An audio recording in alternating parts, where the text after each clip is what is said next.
CJ, right here middle, Joey Kaufman, Columbus Dispatch. CJ, Ryan was saying that he's faced Jackson and Julian to be back this week. How excited are you about that? First and foremost, I want to give all glory and praise to God, but I think that'll be exciting for our team, just getting two dynamic playmakers back. I think the guys who've been playing already have been doing a good job too, so even if they don't come back, I know we'll be fine, but hopefully they do. Over to the left, Stephen Means, Cleveland.com. CJ, that touchdown pass to Mecca, can you just kind of break down what you were seeing on that play and also the type of throw you have to make to be accurate in that situation? Yeah, so it was a forward look. We knew kind of that Sam was triggering on the run because he had the B-gap responsibility, so we're kind of picking on that some part of the game, and Mecca did a good job on selling drag and then piping it up, so I think he ran it off the mic, and then I couldn't find him at first, but then I just kind of kept looking, knowing that the type of route runner he is, he's not going to just give up after contact. So after he did that, I just wanted to give him a good ball he can run with, and I think I did that pretty decently. So I think it was a good execution by both of us, just making it work, even when it wasn't the ideal look that we thought we were going to get, but it worked. So. Right behind him, Dan Hope, 11 Warriors. CJ, what does G. Scott bring when he's in there with his, kind of combined ability to play receiver and tight end? Yeah, I think he's a very dynamic tight end. He has the ability to run block, pass block, and also run really good routes. So, being his background, being an ex-receiver, I definitely think that he has a lot of positives to our offense, and we'll continue to use him more and more. So. Right behind him, Jacob Bench, the Lantern. Yeah, hey CJ, I asked Ryan about the emphasis he places on you guys about playing an in-state opponent. If you can recall the Akron game last year, maybe even a little bit this weekend with Toledo. Ohio State has a pretty good history playing in-state opponents. Just what do you notice about what's different preparing to play a team from Ohio going into game week? I mean, I think every opponent I try to approach the same, but I mean, being in state, I don't know if that really changes anything. To be quite honest. Maybe they have a couple. I know Dallas Gant, their middle linebacker, played here too. That's one of my former teammates, good friends. So I'm not sure if that really plays anything to it. I mean, at the end of the day, we're just gonna go out there, compete, try to have fun, and win the game. So, but I definitely think. I mean, we'll go out there and maybe try to beat them more because they're in state. I'm not sure. So I just want to win. I don't really care. Front row middle, Bill Rabinowitz, Columbus Dispatch. CJ, is there something that you worked on in the offseason that you've been pleased that you've been able to take to the field this year? Just some area of improvement so far? I don't know. I probably just a multitude of things. I definitely I think I've been harping on this a lot, just being smarter in the game, taking what the defense gives me, and trying not to turn the ball over as much as I did last season, and just being smarter with the football, spreading it around. So I mean, it's still early in the season. I mean, there's only 2 games in, so still have a lot more improvements to still do. But I definitely think that we're making strides, just being a smarter offense, being more dynamic in the run game and pass game, kind of letting it work with each other. So I think as a whole, we're getting better and better every other week. So definitely have some more things to fix, but we're getting better. So Over here, Tim May, Letterman Row. Yeah, a setback to make a boot up throw though. Explain to me when you feel like you really started to develop patience as a quarterback to let things sort of develop. You know what I mean? In front of you. And how long have you had that ability from your vantage point? I don't know. I think I think God blessed me with that kind of like anticipation kind of skill since a kind of a young age. I've always been kind of gifted in that aspect. I feel just to fill out defenses and know when my guy is going to be open and where, and just throw it to a spot to where he can get it and where he's going to be, not where he's at the moment. So. I mean, we've been working. I think those type of routes you have to work on in the off season, with like any timing route. So I definitely think mine did a good job in that look too. Because after we faked off the Sam, he ended up blitzing, and so I had to step up a little bit. But mine kicked him out for me, and it's just everybody kind of just doing their job to make execution work. So I definitely think that that's something we can build on, and hopefully we just keep doing that. But it's obvious to you immediately that if Mecca can get through the mess, it's wide open, right? I mean, how do you fight that antsiness? I mean, make it happen before it happens? I don't know. I just think if you just like kind of think about like past games or past things that you maybe even when you were playing as a kid, and just I think this is learning experience, just like knowing that not to rush things. I think anything good happens in life in general take time. So that's even with football, running routes, throwing the ball. So I think time is a virtue. So I definitely think my O-line was definitely, they always start. I always tell them they're the best players on our team. So the game starts and ends with them. So if they can give us time and our receivers can have a little bit of urgency with their routes, then it'll work out. So I think definitely just time off and on the field is what made that play work. Right next door, Austin Ward, rivals. CJ, is that play actually designed for Cade? Cade ended up actually coming open.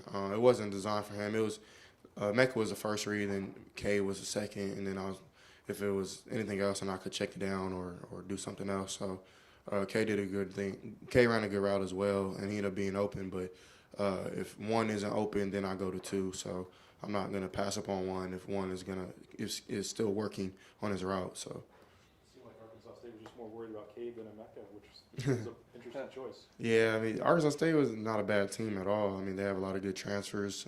Their offense was pretty dynamic with Champ. He's from where I'm from, so it was good seeing him it wasn't good seeing him have a good game, but it was good for me to see him after the game and say what's up to him. It was number 7 on their team, and they weren't as bad as everybody just thought. So I definitely had some good players, and I think they were well coached. And I think we still ended up play good. Right behind it, Bill Landis. CJ. When Julian is healthy, what's he bring to this offense? What are you looking forward to seeing him do once he gets back out there? I definitely think Julian is very versatile. He's very dynamic. Just, of course, everybody knows he can go and get the deep ball and things like that. But he's been working on his game a lot this summer, just snapping his routes down, making them clean, making them crisp, like curls, digs, outs, different things like that. He's definitely stepped his game up with those. And then, of course, he brings that physical element, just him being so big and being able to block people. And so I definitely think we'll use him maybe in all those aspects. And when he comes back, he'll definitely be used a lot. So definitely excited, and I think he's super excited as well to come back and contribute to wins. Second row middle, Nathan Barrett, Cleveland.com. I wanted to ask about Donovan Jackson and what you've seen from him so far, but then also just the whole package that he is, size and athleticism and the way he sees a game. Specifically with the run game, how can you guys use him as a weapon in the run game? He's very smart to be so young. I mean, he knows IDs. He knows what we're trying to get done. He asks a lot of questions. Him and Luke kind of work hand in hand. So just being so young and being able to kind of adapt to college football so quick, I definitely think that just pays to how much he works, not only on the field but in the film room. So I mean, yeah, like you said, he's a really big body.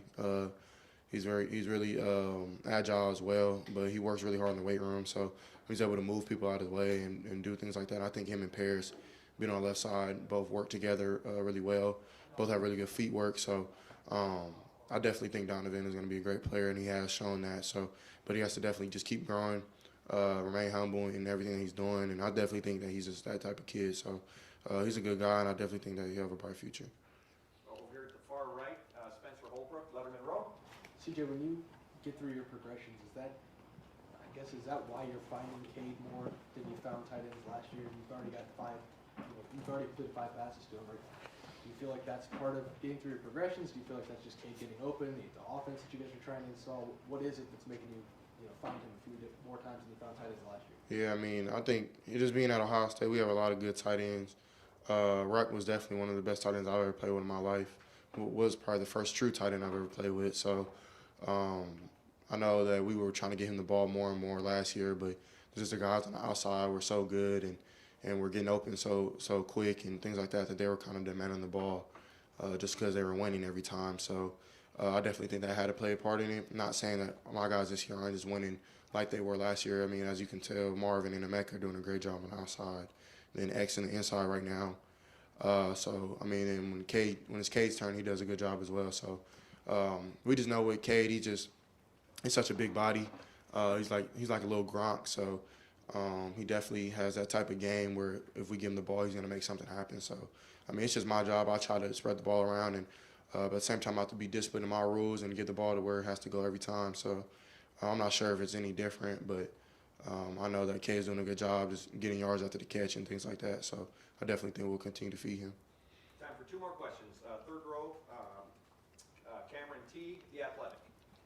CJ, and last week I think you mentioned how good friends you are with Maya. And just one, just kind of your thoughts on just seeing his development and seeing him play so well, and two, his pair with Travion, how important are they and how much pressure they take off you as quarterback? Right, yeah. I definitely think they're a dynamic duo. I've been thinking that since last season. Mine has been good since he got here. It's just I think now everybody's kind of welcome to that just because he's getting more touches. But his pass blocking is tremendous. Same with Trey. Trey's taking that really serious, which helps me, like you said, it helps my job so much. And I definitely think that our approach in the offseason and running the ball, making sure we had to run the ball, is paying dividends into our play-action pass and some of our RPO games. So I definitely think that we're doing good things with the backs, and they'll continue to do great things. And I feel like when Evan comes back, he'll do the same. And even Dallin showed a little upside this past weekend. So, I mean, that running back room is definitely on the come up, and I'm excited to see what they do the rest of the season. And final question, far left, Brendan Gulick, Buckeyes Now on Sports Illustrated. CJ, Coach Day made a comment about having noon games, being able to actually go home and be home by 4:30 or 5 o'clock, and you watch some other games around the country. Do you do that? Yes, sir. Of course, yeah. I go home and watch. Probably I like binge watch. So I go from like game to game to game and just try to see what's going on. Do you have any thoughts or opinions on what's going on around college football right now, as you've seen the first couple weeks? Yeah, I think it's exciting. I know some teams took some losses, but I just think that shows everybody every week. I mean, you can lose to anybody. Doesn't matter who you play. Everybody's coming in to take your spot in the rankings and whatever the case may be. So I think that's just something with our team. We don't want to learn the hard way this season. I know we did that last year, so we don't want to learn the hard way again. And we're just real hyping on it's not about anybody else, it's about us. If we come and play Ohio State ball and we play like we know we're supposed to play, then we shouldn't have any issues. So, but at the same time, we respect all of our opponents. We approach each opponent the same and just try to get better and better each and every week in practice, and execute in the game. So I think we'll definitely just keep building on that. CJ, thank you very much. Thank you, guys.